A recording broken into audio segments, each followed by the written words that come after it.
Good morning. Welcome back to my channel life of baby blog. তো কেমন আছো তোমরা সবাই? আশা করছি সবাই ভালো আছো আর আমরাও ভালো আছি। তো আজকের ব্লগটা আমি এখান থেকেই স্টার্ট করছি তোমাদের সবাইকে সঙ্গে নিয়ে। তো এই যে দেখো সকালবেলা এখন রুটি করছি। তো আজকের সকালের খাবারে আমাদের রুটি থাকবে আর হচ্ছে পেঁয়াজ আলু দিয়ে ভাজা করব। জানো তো বন্ধুরা, সকাল থেকেই ভাবছি ব্লগটা স্টার্ট করব। তো এই করতে করতে না লেটই হয়ে গেল। তো সকালে বাসি কাজ বাজ সেরে নিয়েছি। তো এখন হচ্ছে রুটি করছি, তো ভাবলাম এখন থেকেই ব্লগটা স্টার্ট করি। তো আমি কিন্তু অনেক সকালে ঘুম থেকে উঠি, যেহেতু সকালবেলা আমার মেয়ের স্কুল থাকে, খুব সকালে হচ্ছে ওর স্কুল। তো আমি কিন্তু প্রত্যেক দিন ভাবি যে আজ একদম সকাল থেকে ব্লগটা স্টার্ট করব, যেহেতু আমি অনেক সকালবেলাই উঠি, অনেক কাজ বাজ থাকে আমার, কিন্তু তার হয়ে ওঠে না। অ্যাকচুয়ালি কী বলো তো, ক্যামেরা অন করে কাজ করলে না একটু কাজগুলো লেট হয়ে যায়। তোমরা যারা ভিডিও বানাও তারা তো জানোই, একটু কাজগুলো লেট হয়ে যায় আর কি, ক্যামেরাটা ধরে ধরে করতে গেলে। আর আমার যেহেতু সকালবেলা অনেকটা তাড়াহুড়োর মধ্যে থাকি আমি, তো তার জন্য আর একদম সকাল থেকে ব্লগটা স্টার্ট করা হয় না। তো আমার অনেক ইচ্ছে একদম সকাল থেকে ব্লগটা স্টার্ট করব। তো দেখি যদি পারি আর কি কোনো দিন শেয়ার করব তোমাদের সাথে একদম সকাল থেকে আমার রুটিনটা।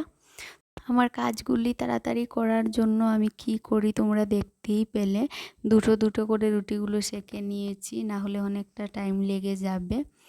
তো এইদিকে আমার রুটি বানানো হয়ে গেছে, এখন হচ্ছে চা করেছি। চা 1 কাপ কেন বলো তো? শুধু আমার জন্য, আমি চা খেলে না এই লিকার চাটাই একটু খাই, অন্য চা খাই না। আর বর বলছে আজ চা খাবে না, তাই আমি চা করেছি। আর আমি চা দিয়ে রুটি দিয়ে খাবো আর কি। তো এই হচ্ছে আমাদের সকালের খাবার দাবার। আর মেয়ে তো চলে গেছে স্কুলে। তোমাদের তো বললামই একদম সকালবেলা আর কি রুটিনটা শেয়ার করা হয়নি তোমাদের সাথে। তো এখন হচ্ছে বিছানাটা ঠিকঠাক করে নেব। আর এখানে এসে দেখছি আমার ছেলে খুব খেলছে, গাড়ি ঘোড়া নিয়ে আর কি, যত কিছু আছে সব বিছানার উপরে উঠিয়ে ফেলেছে। তো এখন আমি ওকে বলছি আর কি তুমি নিচে যাও, আমি বিছানা করব। তো ওর গাড়ি নিয়ে নিচে নামছে, আর আমি ওর খেলনাগুলো নামিয়ে নিচ্ছি, নিয়ে তারপর বিছানাটা ঠিকঠাক করব। আমাদেরকে তো আমি একবারই দেখাই যে আমি বিছানা গুছাই, বাট আমি দিনের মধ্যে কতবারই বিছানাটাকে ঠিকঠাক করি সেটা কিন্তু মানে গুণে বলতে পারবো না আর কি, কতবার ঠিকঠাক করি। এই আমার ছেলে বারবার উঠবে, লাফালাফি করবে, তো খেলনা টেলনা নিয়ে উঠবে, নোংরা করবে, তারপর আমাকে ঠিক করতে হয়। তো যাই হোক, ছোটো বাচ্চা থাকলে যা হয় আর কি করে বুঝতেই পারছো। তো এখন হচ্ছে বিছানাটা গুছিয়ে নেই, তারপর আরও অন্যান্য অনেক কাজ রয়েছে শেয়ার করব তোমাদের সাথে। আর এই দিকে আমি একটু চেয়ে দেখলাম জানলা দিকে যে অন্ধকার করে আসছে, মনে হচ্ছে বৃষ্টি আসবে। আগের দিন মহালয়া ছিল, দিনটা ভালোই করেছিল, আমি তোমাদেরকে বলেছিলাম, কিন্তু আজ আবার কি যেন হয়েছে, মানে অন্ধকার লাগছে আর কি, মনে হচ্ছে বৃষ্টি আসবে। তো বিছানাটা গুছানোর পর ওই যে এখন মহালয়াতে গিয়েছিলাম না, তো কাপড়গুলো ধুয়ে দিয়েছিলাম, যে কাপড়গুলো পরে গিয়েছিলাম আমরা, তো সেগুলো শুকিয়ে গেছে। তো তো এখন আমি কাপড়গুলি ভাঁজ করে শোকেজে রেখে দেবো আর কি, জায়গার জিনিস জায়গায় থাকলেই ভালো হয়। এই কাপড়গুলি কিন্তু কালই শুকিয়ে গিয়েছিল, যেহেতু কাল রোদ ছিল। তো আমরা মহালয়া থেকে এসে আমি ধুয়ে দিয়েছিলাম আর কি, তো শুকিয়ে গিয়েছিল, আসার পর ধুয়ে দিয়েছিলাম, কিন্তু কাল আর আমার সময় হয়ে উঠিনি যেগুলো ভাঁজ করে রাখবো, রেখে দিয়েছিলাম। তো আজ হচ্ছে ভাঁজ করে শোকেজে রেখে দিয়েছি। আর এই শোকেজটা একদম বাজে হাল হয়ে আছে, তো ওটাকে একটু ঠিকঠাক করছি আর কি, ধুলোবালি ঝেড়ে নিচ্ছি। এত ধুলো কোথা থেকে আসে বন্ধুরা আমি বুঝতে পারি না, মানে সারা দিন এই সংসারের নিচেই খাটি, মুছামুছি দোয়াদুয়ি করতেই থাকি, তারপরও এত ধুলো কোথা থেকে আসে আমি বুঝতে পারি না। অনেক ধুলো, মুছে মুছে রাখতে হয় সব কিছু।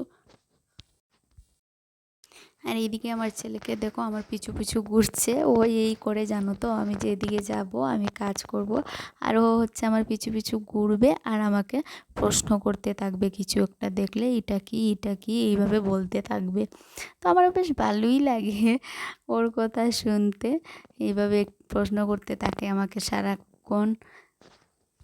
আর এইদিকে দেখো বাইরে অনেক বৃষ্টি পড়ছে, তোমাদেরকে বলেছিলাম না যে অন্ধকার করে আসছে, অনেক কালো করে আসছে, মনে হচ্ছে বৃষ্টি আসবে আসবে বলতে না বলতেই এসেই গেল। আর বৃষ্টি মানে এত বৃষ্টি, একটু তোমাদেরকে দেখাচ্ছি।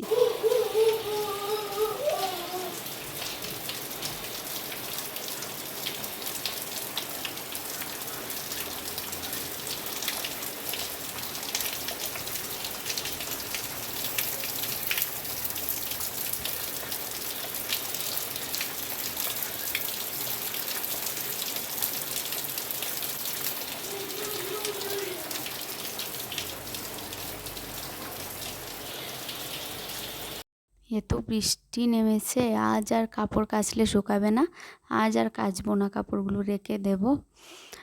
তো আমি দেখো রান্না বাড়াটাও কিন্তু শেষ করে নিয়েছি, তো সেটা আর তোমাদের সাথে শেয়ার করা হয়নি। তো এখন হচ্ছে গ্যাসটাকে পরিষ্কার করে নিচ্ছি, তারপর রান্নার পর যে বাসনগুলো থাকে সেগুলো ধুয়ে নেব। তো বন্ধুরা আমি কাজগুলো করে নিই আর তোমরা ভিডিওটা দেখতে থাকো।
তো ঘরের কাজ বাজ সব শেষ হয়ে গেছে আর বৃষ্টিটা দেখো একটু থেমেছে এখন।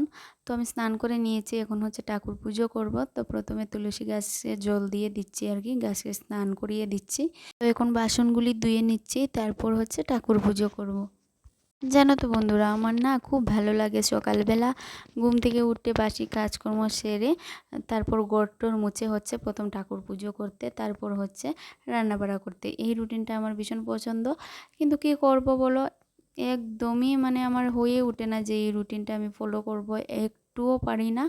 কেননা সকালবেলা খুব বেশি তাড়াহুড়োর মধ্যে থাকি আমি, তো সম্ভব হয় না যে ঠাকুর পুজো দিয়ে রান্নাবান্নাটা করব। তাই প্রথমে আমাকে রান্নাবান্নাই করতে হয়। রবিবার হলে ওইভাবে করি আর কি, আমি সকালে ঠাকুর পুজোটা করে তারপর রান্নাবান্না করি, তো অনেক ভালো লাগে এইভাবে। তো বন্ধুরা আজকের ভিডিওটা আমি এখানেই শেষ করছি। ভিডিওটা তোমাদের কাছে কেমন লেগেছে আমাকে কিন্তু কমেন্ট করে জানাবে, আর ভালো লাগলে একটা লাইক করে দেবে। তো তোমরা সবাই ভালো থেকো, সুস্থ থেকো, আর আমার চ্যানেলটা সাবস্ক্রাইব করে আমার পাশে থেকো। টাটা।